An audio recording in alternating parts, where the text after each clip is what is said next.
Hello everyone, this is Sadaf from University of Amsterdam, and I will be presenting our work explaining with counter-visual attributes and examples.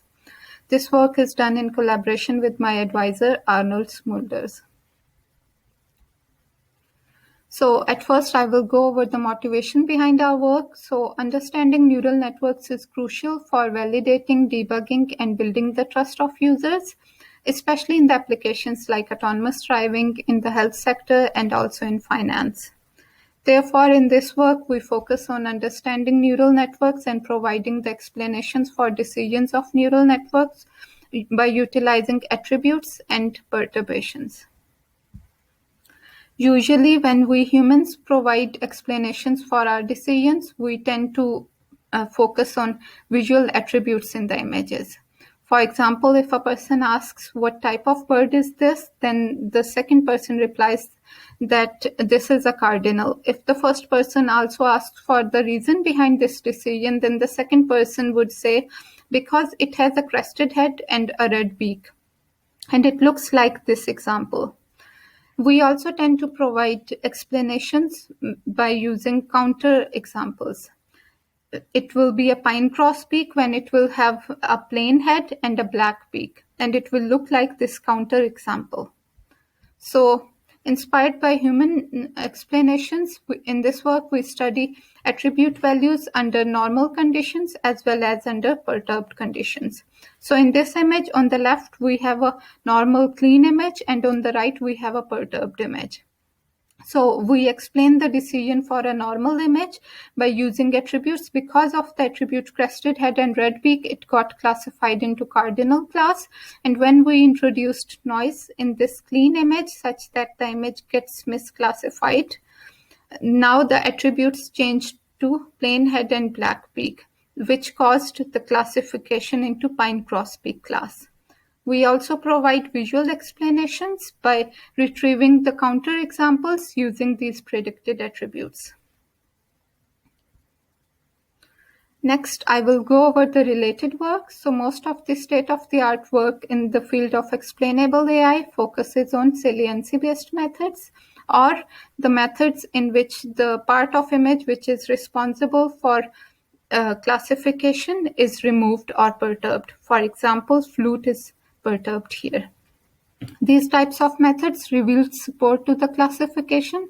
However, the distinction between two classes might reside in the color of the object or even the texture, or it could also be distributed across the whole image. Additionally, research also shows that the saliency-based methods, they tend to fail for fine-grained classification. For example, here, the images in the top row are clean images, and the images in the bottom row are perturbed images.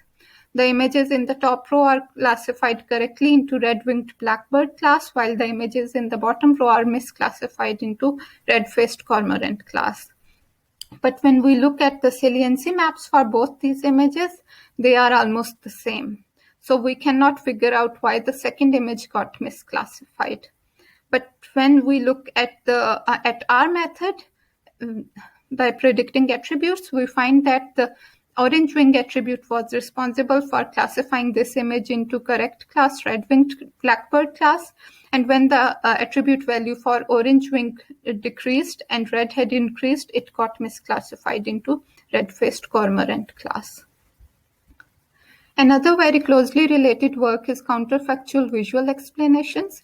So in this work, authors search for the part of image which is responsible for classification. For example, in this image, it is beak, which is responsible for classifying this bird into crested auklet class. They replace this part of image with the part of image from another class, and then they misclassify this image.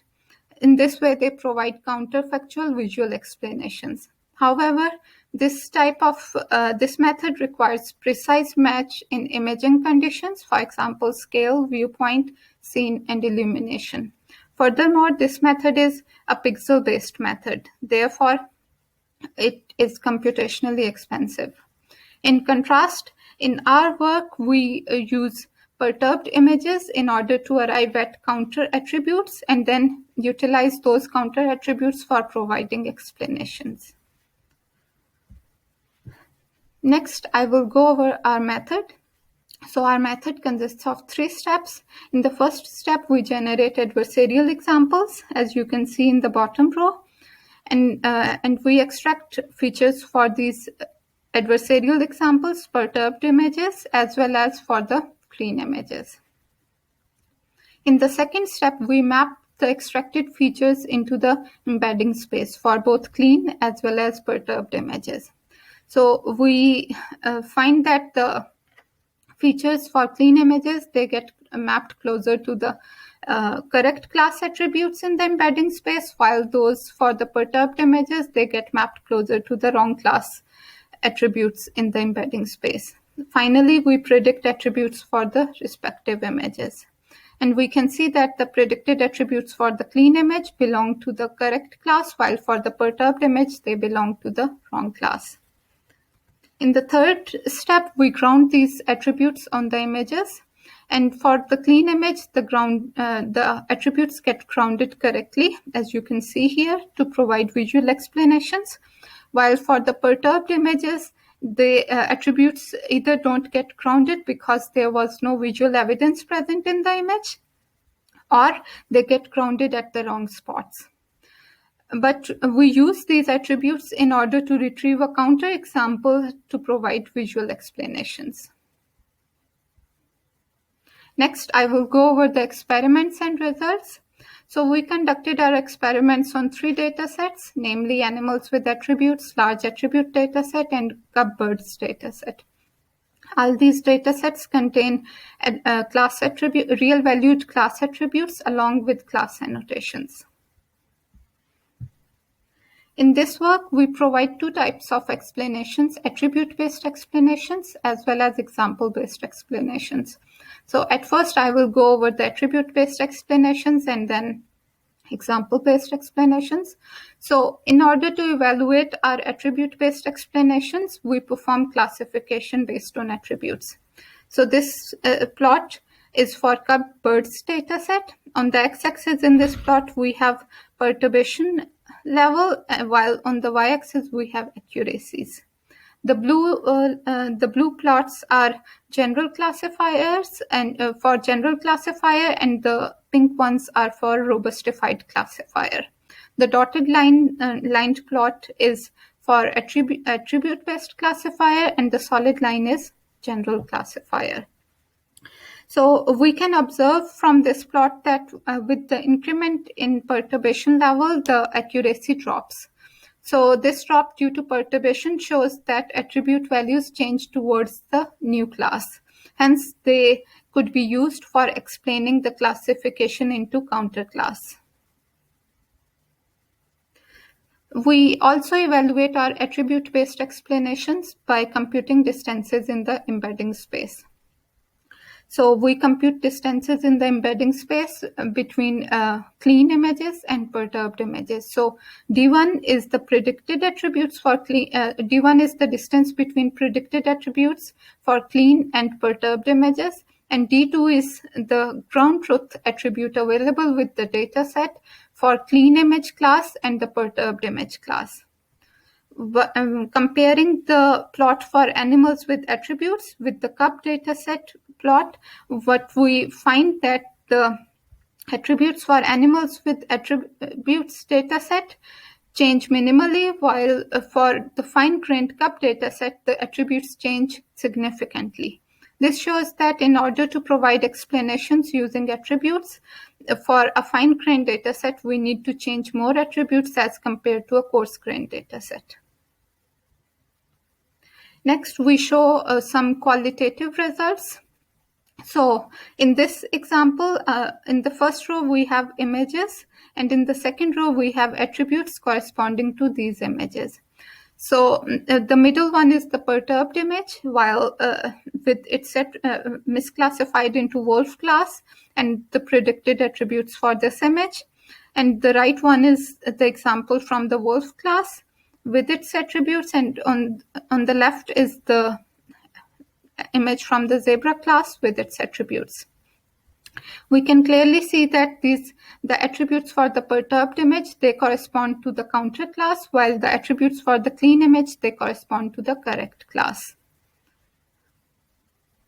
Next, we have example-based explanations. So the difference between this and the previous slide is that here these counter image or the complementary image are selected randomly from the counter and complementary class.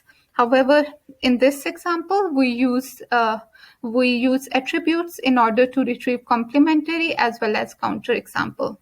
So if we go over the first example, this example, the clean image is classified into green-violet ear class because of the attributes green eyes and needle-shaped bill.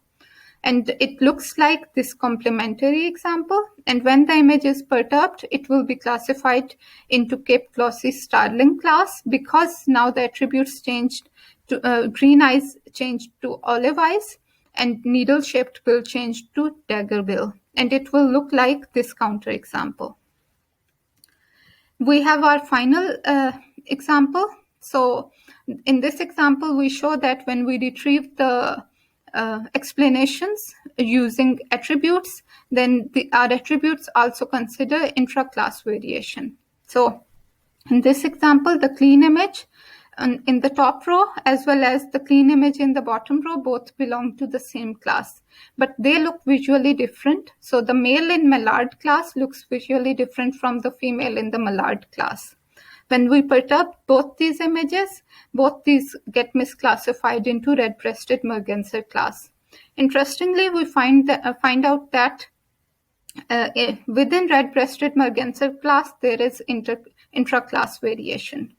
So when we retrieve the example of using attributes, we find that for a male mallard, male red-breasted merganser is retrieved, and for a female mallard, a female red-breasted merganser is retrieved. Hence, our attribute-based retrievals, they also consider intra-class variation. Finally, to conclude, attribute-based explanations provide discriminative, human understandable, intuitive, as well as counterintuitive explanations, especially for fine-grained data sets. Attributes also indicate to the class in which a clean image is correctly classified and to the class in which a perturbed image is misclassified. Finally, attributes retrieve sharpest images from the counter class in order to provide explanations.